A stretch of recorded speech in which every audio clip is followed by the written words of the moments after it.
Thế giới đang gồng mình trước đại dịch Covid và lan nhanh ra các nước khác. Việt Nam không phải là ngoại lệ. Khắp các tỉnh thành đều xuất hiện Covid. Và thành phố Hồ Chí Minh là một trong những tâm dịch lớn nhất cả nước. Y tế ở mọi nơi đổ về chi viện cho thành phố.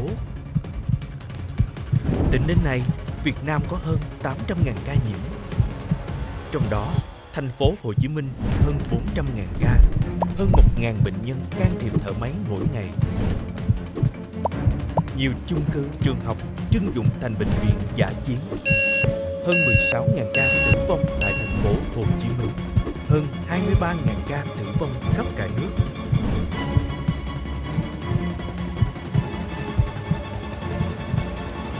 Là một tập đoàn đã hoạt động và làm việc gần 25 năm qua tại Việt Nam, cũng như là có một cái hệ thống 15 bệnh viện khắp cả nước, thì chúng tôi không thể đứng ngoài cuộc. Và chúng tôi thấy mình có cái trách nhiệm là đóng góp chung vai gánh vác và giảm bớt cái gánh nặng, cái áp lực lên ngành y tế của Việt Nam nói chung và đặc biệt là ở thành phố Hồ Chí Minh nói riêng.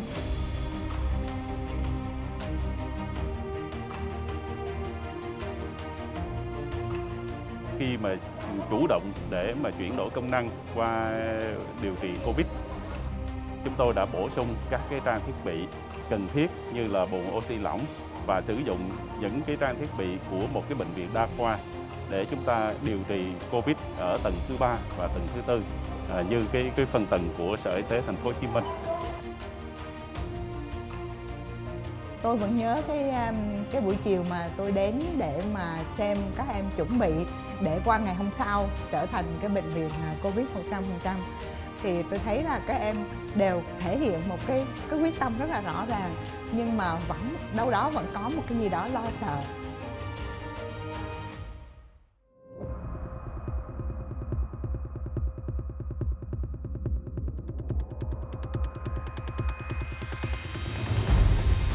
Lo sợ là cảm xúc đầu tiên, nhưng đó không phải là hành trang của họ. Tất cả nhân viên y tế, hành trang họ mang vào sau cánh cửa kia chính là tình yêu thương, sự cống hiến trong bộ bảo hộ đầy nghị lực, sự đồng lòng và quyết tâm, giành giật từng hơi thở của bệnh nhân theo đúng sứ mệnh của mình.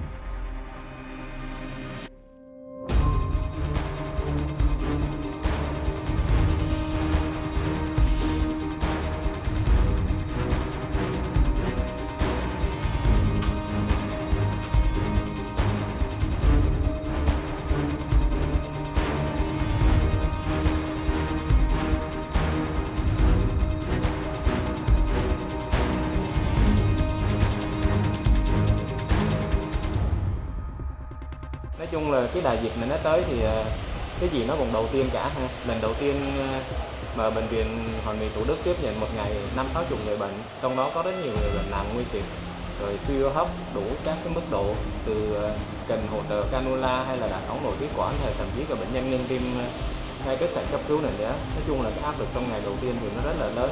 Với cái sứ mệnh nghề nghiệp của họ thì bằng cái sự nỗ lực tối đa thì tất cả các cái nhân viên ở khoa hồi sức cấp cứu nói chung và bệnh viện Hoàn Mỹ Thủ Đức nói riêng thì chúng tôi cũng vượt qua được những giai đoạn khó khăn đó, và đến những cái ngày sau thì công việc nó sẽ đi vào guồng rồi, và cái áp lực thì mặc dù nó không có giảm nhưng mà cái sự nỗ lực nó sẽ thích ứng được với cái tình trạng mới, và chúng tôi vượt qua được cái giai đoạn đó.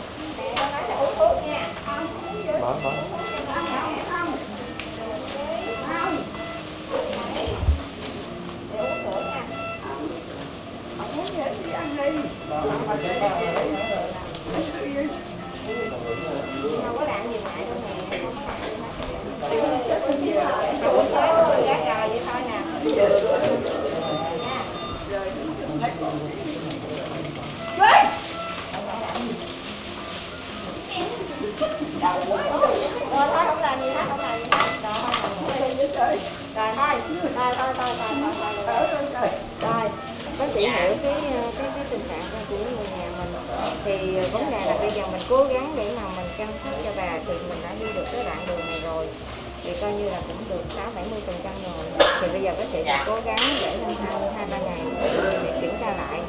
Nếu như mà ổn ha, thấy nhưng mà bà ổn thì mình có thể cho bà xuất viện. về, và khi mà về nhà thì người nhà mình vẫn phải chuẩn bị oxy, tại vì bà là phải oxy nha. Dạ có, ở nhà đã có mua một cái máy tạo oxy rồi. Rồi bây giờ ngoại muốn ăn cháo, muốn ăn cơm xen kẽ ha. Vậy trưa nay ăn cơm hay ăn cháo? Trưa nay muốn ăn cơm hay ăn cháo?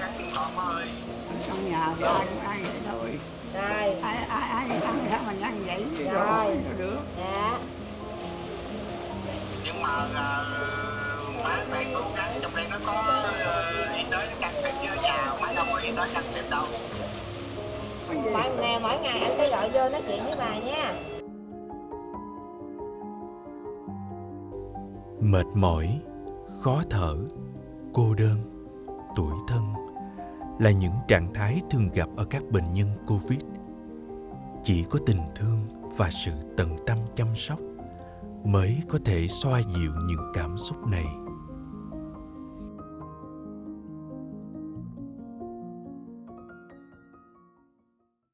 Thì mới qua cái ca trực đầu tiên thôi, chúng tôi đã có gần 10 nhân viên nhiễm. Tuy nhiên chúng tôi nhanh chóng sau đó tìm ra các cái biện pháp để khắc phục, phân tích nguyên nhân và có những cái giải pháp cụ thể. Một trong những thủ thuật mà nguy cơ cao mà có khả năng lây nhiễm cho nhân viên y tế đó là đặt nội khí quản. Thì phần lớn các nghiên cứu người ta ước tính là có khoảng 10 ca đặt nội khí quản thì sẽ có một nhân viên y tế bị nhiễm. Đây là một tỷ lệ rất là cao mà thực sự nó đáng ngại.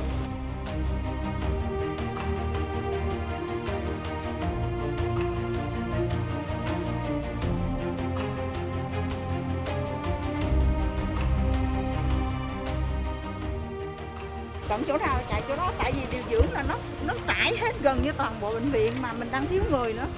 Thành ra mình phải coi chỗ nào ấy để mình điều hành cho nó kịp á. Làm thời gian trôi rồi cũng không biết mệt nữa. Không còn thời gian để nghĩ tới mình nữa. Khi chuyển đổi công năng sang một cái bệnh viện điều trị Covid thì chúng ta phải chuyển đổi gần như toàn bộ, từ cơ cấu tổ chức cho tới quy trình vận hành, cho tới những cái quy trình nghiêm ngặt liên quan tới kiểm soát nhiễm khuẩn. Đó đúng là một thách thức.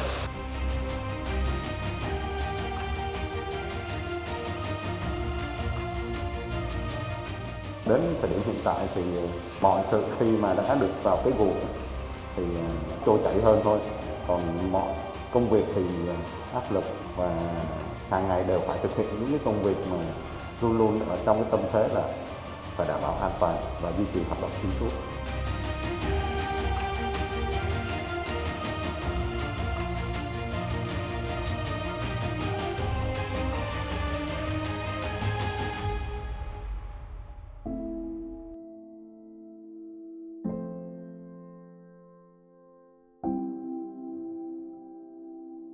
Mình cứ nghĩ đến là những khách hàng của mình đang phải ngồi đợi ở ngoài nắng, ngoài mưa, ngoài trời để đợi kết quả của mình, để được đi vào công ty, vào khách sạn để tiếp tục công việc của họ.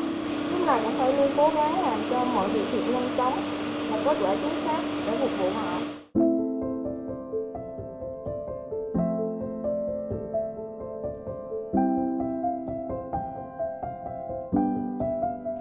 Sau nhiều giờ làm việc, những vết hằn in trên gương mặt, nhưng họ vẫn nở nụ cười trên môi với ý chí mạnh mẽ. Mệt em, mệt mà khi mình thấy bệnh nhân khỏe lại mình cũng mừng, cũng hết mệt. Tới khi lúc mình nhìn vô gương này mình cũng không muốn ngừng lại. Tới khi mình thấy bệnh nhân nhiều cái còn khó khăn hơn mình, khi lúc mà khó thở hơn thì thấy còn tội nghiệp hơn. Mình như vậy cũng không đến nỗi nào.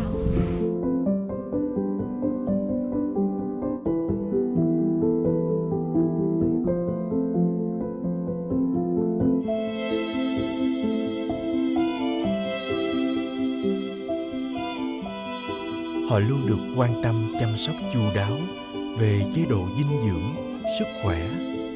Nhưng cũng có những giây phút mệt mỏi, gục ngã.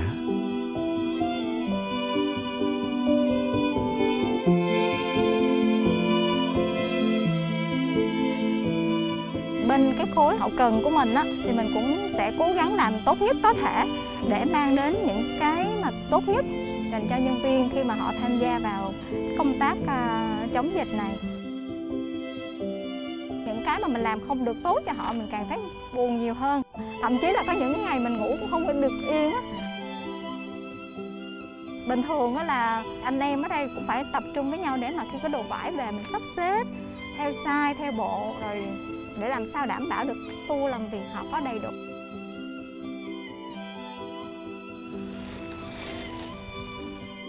Cũng lo lắm, nhưng mà cái công việc của mình phải làm thôi. Tự lực thì mình động viên an ủi với nhau, hơi trưa chị em xúm nhau làm thì ngồi với nhau tâm sự vậy. Giờ mình phải chịu khó thôi, cái mình cố gắng vượt lên thôi chứ sao giờ.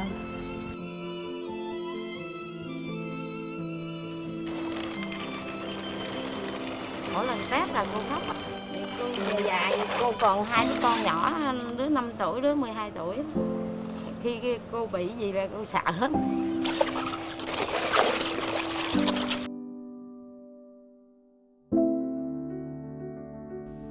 Đằng sau những chiếc áo trắng kia là mỗi số phận, nỗi lo và câu chuyện khác nhau. Nhưng tất cả họ đều có chung một hy vọng là an toàn sau mỗi ca trực. Vì mình khỏe mới có thể giúp được người khác khỏe. Họ gọi vui giây phút chờ kết quả là xổ số. Nhưng lạ thay, không một ai muốn trúng số cả.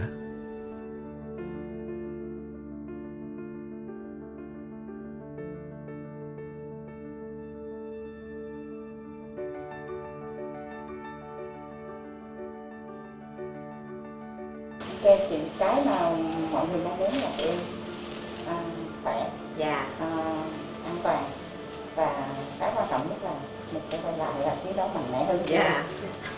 Dạ. Đã học cái ngành này rồi thì tụi em dù có gian khổ thì tụi em vẫn phải làm. Không hối hận một cái gì hết, rất vui. Không hối hận. Mình cũng nghĩ tinh thần nó rất quan trọng. Nếu mà mình sợ thì mình sẽ không chiến thắng được. Cho nên là mình cũng sẵn sàng là nếu có bị Covid thì mình cũng sẵn sàng đối đầu.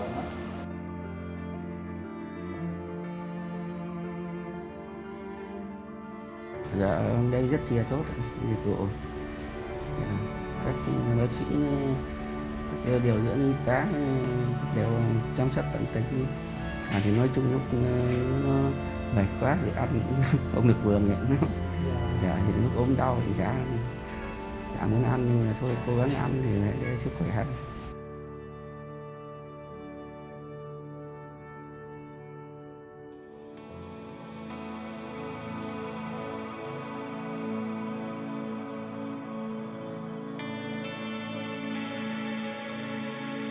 Chăm sóc sức khỏe toàn diện là phương châm của Tập đoàn Y khoa Hoàng Mỹ và các bệnh viện. Để làm được điều đó, họ đã sáng tạo, nỗ lực không ngừng để đem đến những phương pháp hỗ trợ điều trị tốt nhất cho người bệnh, sớm trở về với gia đình.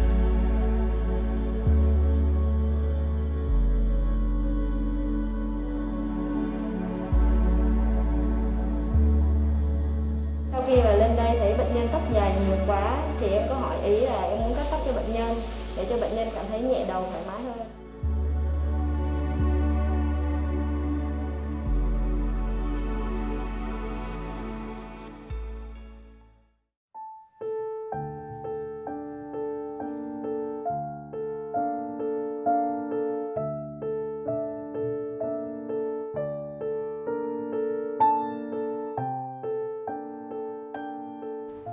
Nhìn cô qua màn hình thôi. Mẹ ơi, về với con đi.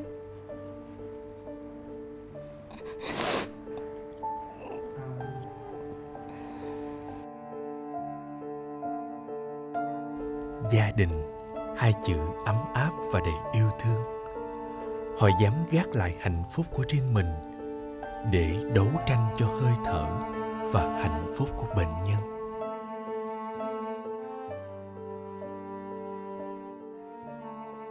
Trong quá trình mà mình thực hiện cái chương trình trạm 241 MHz á, thì mình nhận được rất là nhiều gọi là cái chia sẻ xúc động từ đội ngũ y bác sĩ, từ những đội ngũ nhân viên y tế, giống như là cái nỗi lòng và cái đau đớn của họ là về gia đình, về người thân.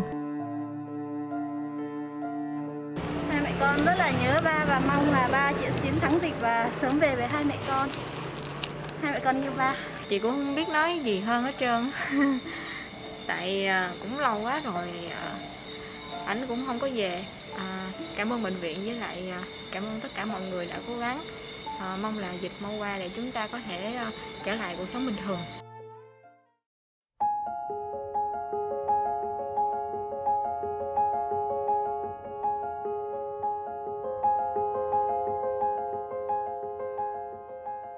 Dù là các nhân viên y tế ở đây họ ở với nhau là suốt mấy tháng rồi không về nhà, nhưng mà đối với bản thân chị thì chị cũng phải ở đây một mình để chiến đấu với bệnh tật cũng hơn 1 tháng đời nay rồi ha. Tôi nghĩ đến giai đoạn này rồi thì mình cũng mang lại những kết quả rất là khả quan rồi đó. Mình cố gắng đi ha, mình cố gắng nỗ lực thêm một chút nữa thôi, rồi tôi nghĩ là chị cũng về được với gia đình mình thôi nhé. Cảm ơn các bác sĩ rất là nhiều. Chứ nghĩ là chắc không qua được rồi, cũng mấy trận rồi. Nhưng mà hôm nay được vậy thì cũng mừng lắm. Thành thật thì cảm ơn các bác sĩ với các nhân viên ở đây rất là nhiều. Họ rất là tận tình. Tinh thần là nhiều hơn vô đây. Cô nhờ tinh thần vượt qua. Thuốc chỉ hỗ trợ thôi. Bác sĩ mà không động viên á, tắt thở liền cái một luôn. Mấy cô gái yêu quý đây, tháng 5 ngày kịch liệt với mẹ Hiền đây. Trời ơi trời. Đúng chất mẹ Hiền luôn. Chính xác là mẹ Hiền luôn. Đúng chất mẹ Hiền luôn, cưng quá đi. Không tả nổi mấy đứa này. Cực lắm. Mẹ cái đó. Mẹ cái. Thay mặt cho gia đình và cũng như toàn thể dân là xin cảm ơn rất nhiều đội ngũ y bác sĩ. Chúc là có sức khỏe dồi dào để lo nhiệt tình, lo cho bệnh nhân ở trong này. Khi xã hội chúng ta đang gặp đại dịch, trách nhiệm mỗi người công dân, mà đặc biệt là những người làm nghề y thì trách nhiệm càng cao cả hơn. Chúng ta thấy được cái sự khó khăn của xã hội, của đất nước, của mọi người, và đó chính là động lực mà chúng ta có thể góp được một phần nhỏ bé của mình cùng với bệnh viện, giúp cho cái xã hội nó sẽ giảm nhận cái dịch bệnh đi và trở lại cuộc sống bình thường. Xin chúc cho tất cả chúng ta ngày càng phát triển hơn nữa trong sự nghiệp bảo vệ sức khỏe nhân dân của mình. Tôi xin gửi lời cảm ơn chân thành đến tất cả các anh chị và các bạn, và chúc các anh chị và các bạn mình luôn luôn giữ gìn sức khỏe, vững tâm trong hành trình sắp tới. Chúng ta đã thực hiện rất là tốt, là những chiến binh vĩ đại. Chúc cho các bạn giữ cái năng lượng này luôn dạt dào ở trong cuộc sống và trong công việc. Xin cảm ơn. Xin được gửi đến tất cả 6.000 thành viên Đại gia đình Hoàng Mỹ sự cảm kích và sự tri ân vì tất cả những đóng góp hy sinh của các bạn, các anh chị đã dành cho bệnh nhân của chúng ta và dành cho Hoàng Mỹ. Hoàng Mỹ, Tất cả mọi thành tựu đạt được trong thời gian qua, tất cả những cái lời khen từ trên báo chí, trên đài truyền hình đều là thành tựu từ các nhân viên của bệnh viện, và tôi luôn tôn trọng cái điều đó.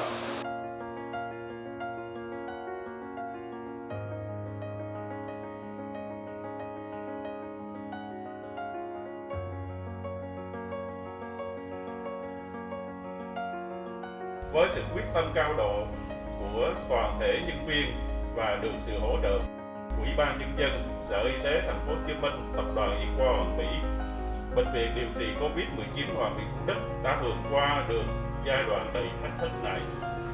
Tính đến nay, bệnh viện đã điều trị cho hơn 800 người bệnh Covid-19, trong đó có gần 700 người bệnh được điều trị khỏi cho ra viện về với gia đình.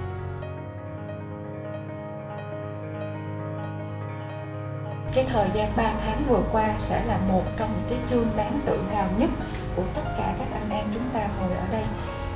Một lần nữa xin cảm ơn và xin tri ân tất cả các đồng nghiệp của chúng ta, và chúc cho Hoàng Mỹ Thủ Đức tập thể các anh em sẽ được nhiều sức khỏe hơn và có nhiều năng lượng tích cực, đồng lòng, và chúng ta sẵn sàng để đón đầu với những cái thử thách mới trong thời kỳ bình thường mới. Xin cảm ơn.